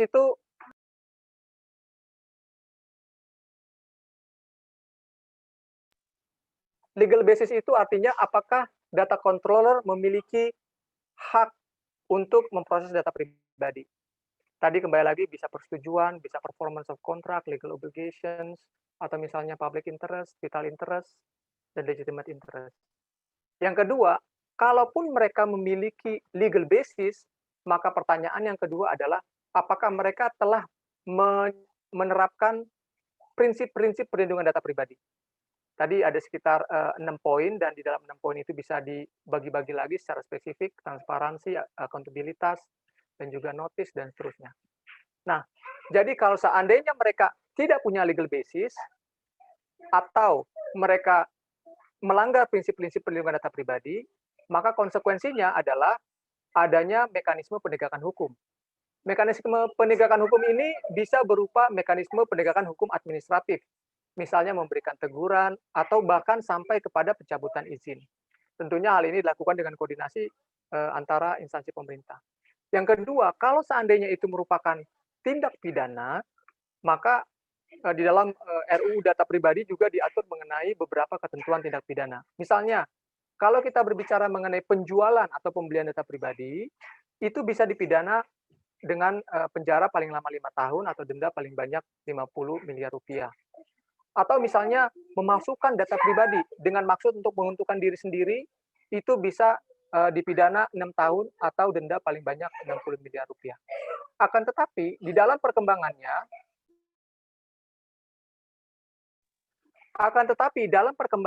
ada pihak-pihak yang menyatakan bahwa konsep 50 miliar, 60 miliar itu tidak menggigit kalau kita berbicara mengenai korporasi yang multinasional. Lalu ada juga masukan dari beberapa elemen masyarakat, termasuk juga NGO, itu untuk menerapkan konsep yang diatur dalam GDPR. Di dalam GDPR itu ada pengaturan bahwa kalau seandainya melanggar prinsip-prinsip pemrosesan data pribadi secara umum, maksudnya kan data pribadi itu bisa dibagi dua, yaitu data pribadi yang sensitif, data pribadi yang umum. Kalau data pribadi yang umum, maka dendanya itu kalau administratif bisa sampai 2% dari turnover mereka, si data controller selama setahun. Tetapi kalau seandainya data pribadi yang sifatnya sensitif, itu bisa diberikan denda administratif 4% dari worldwide turnover dari data controller. Dan ini dianggap lebih menggigit dibandingkan penentuan secara spesifik. Apa yang akan terjadi ke depan, bagaimana keputusan politik, ini memang suatu hal yang sangat menarik untuk diikuti. Apalagi kembali lagi kalau kita berbicara mengenai penyelenggara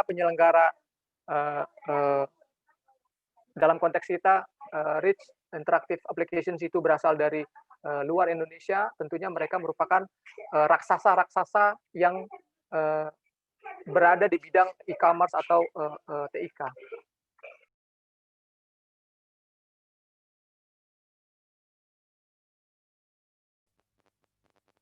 Maaf Pak Joshua, suaranya tidak terdengar. Demikian Bu yang bisa saya sampaikan. Atau tadi enggak kedengaran? Yang 2 kalimat terakhir sepertinya tidak terdengar Bapak. Oh ya.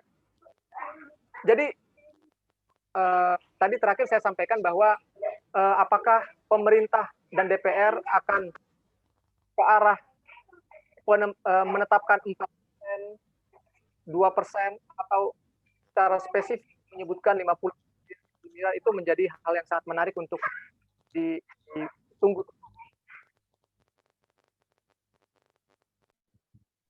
Baik, terima kasih Bapak Joshua. Ya Pak Tony, ada yang mau disampaikan kembali?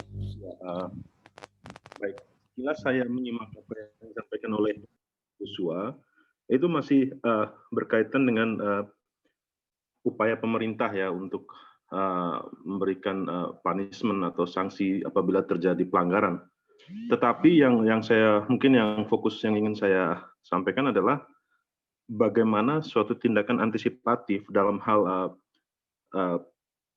penentuan klausula baku ya, misalnya dari perusahaan itu kan seringkali menentukan persyaratan-persyaratan tertentu bagi konsumen yang ingin menggunakan produknya itu dengan menetapkan syarat-syarat tertentu, misalnya untuk bergabung Anda harus mengisi ini seperti itu, sehingga akhirnya kita memberikan data pribadi tanpa sebelum kita merasakan produk itu misalnya.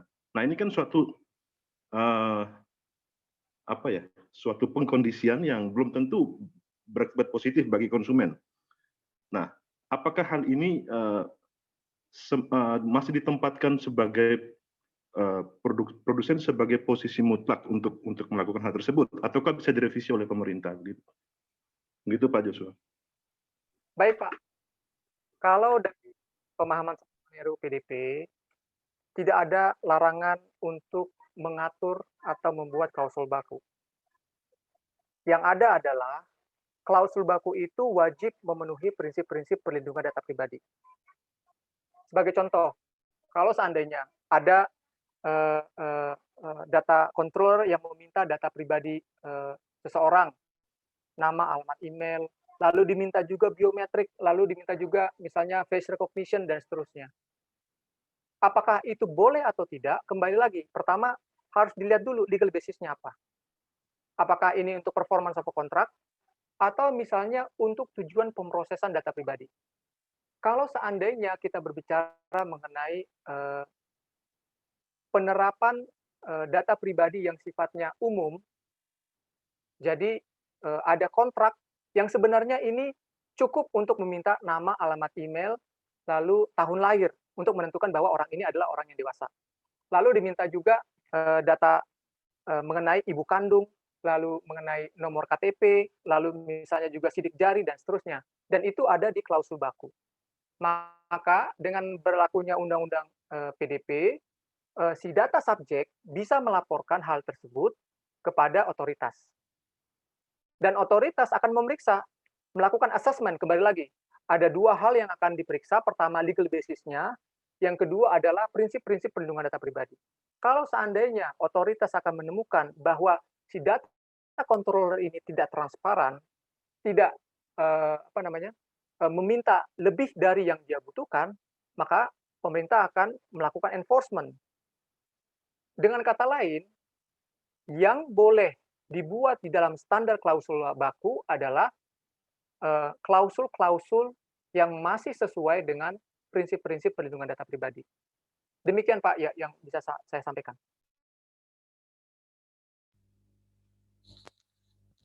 Baik, terima kasih Pak Joshua. Bagaimana Pak Tony? Satu lagi Pak,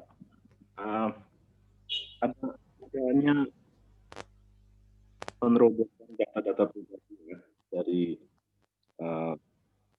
konsumen oleh konsumen. Jadi ceritanya ada menggunakan identitas orang lain untuk mendapatkan dukungan, misalnya melakukan pinjaman online. Jadi ini sudah terjadi Pak. Ada kasus tersebut. Nah,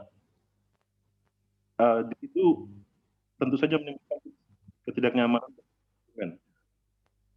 Nah, bagaimana pemerintah itu memberikan standar? Apakah standar itu hanya merupakan sebuah acuan saja tanpa adanya suatu seleksi melekat sebelum dia beroperasi? Harusnya dia melalui satu seleksi, bukan hanya memberikan bahwa aturannya seperti ini, begitu Pak.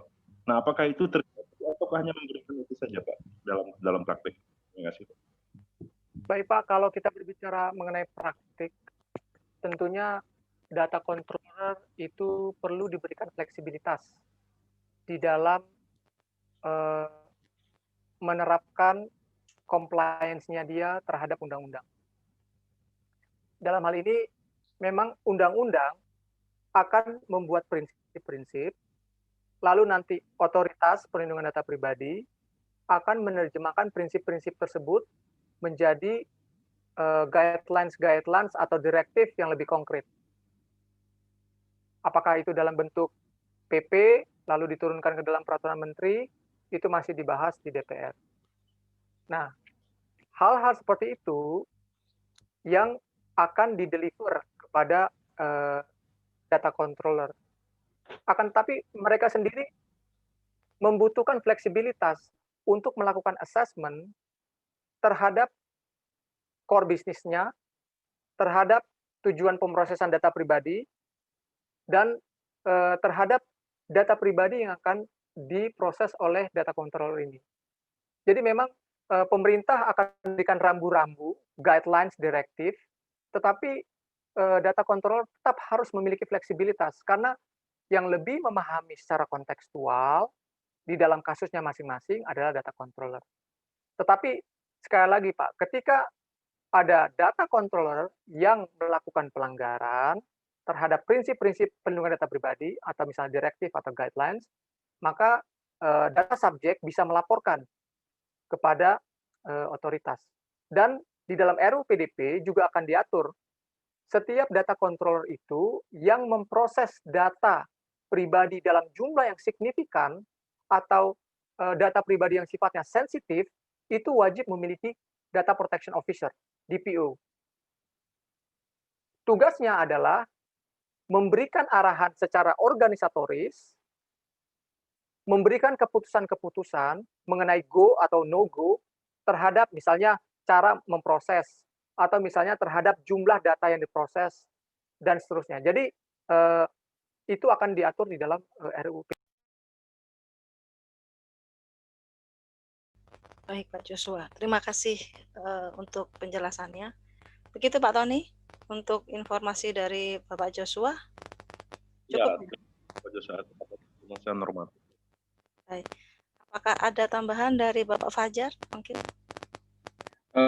Tidak ada Ibu Retno, tapi saya sih berharap terkait dengan RUU perlindungan data pribadi ini, tadi yang sudah disampaikan oleh Pak Joshua, menurut saya memang poin yang paling penting adalah bagaimana caranya bisa lebih adaptif ya dan lebih fleksibel lagi. Misalkan ada beberapa hal yang memang perlu ada perubahan, dan mungkin menurut saya memang terkait dengan RUU ini perlu ada semacam absorpsi dari beberapa pihak gitu ya, kepentingan yang menurut saya memang sangat penting sekali, apalagi kalau kita bicara terkait dengan Omnibus Law misalkan ya, itu kan banyak sekali dikritik ketika terjadi tidak ada semacam sangat cepat sekali, tidak ada semacam proses dua arah dari stakeholders yang punya kepentingan gitu ya, khususnya di komunitas di ekonomi tersebut. Dan saya harap sih memang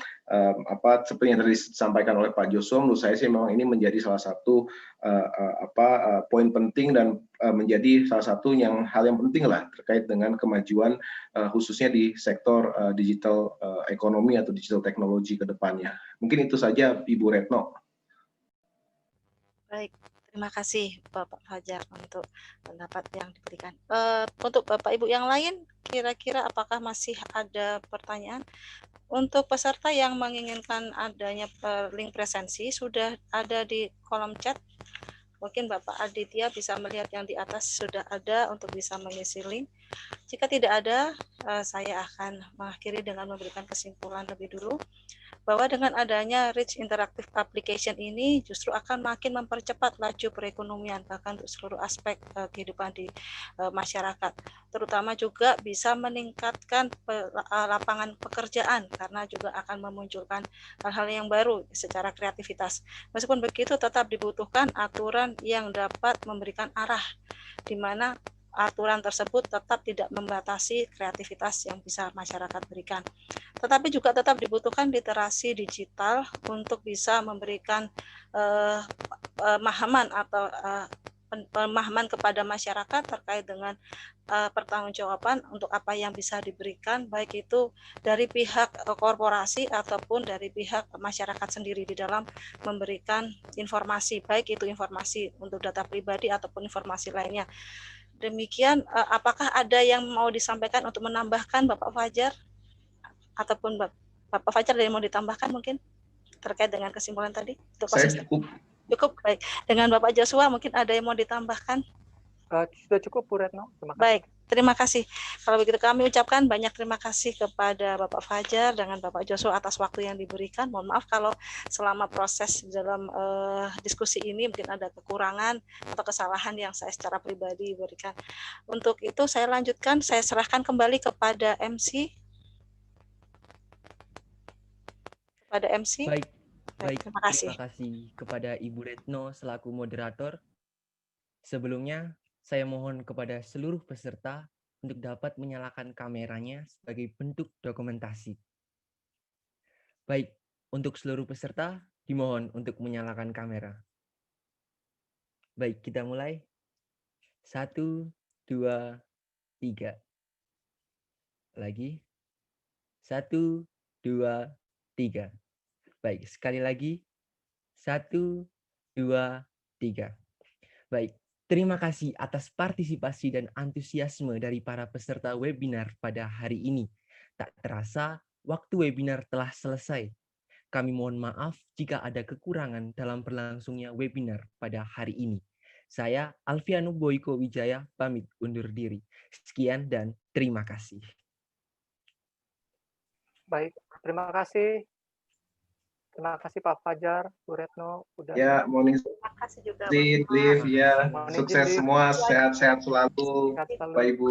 Sehat juga Bapak.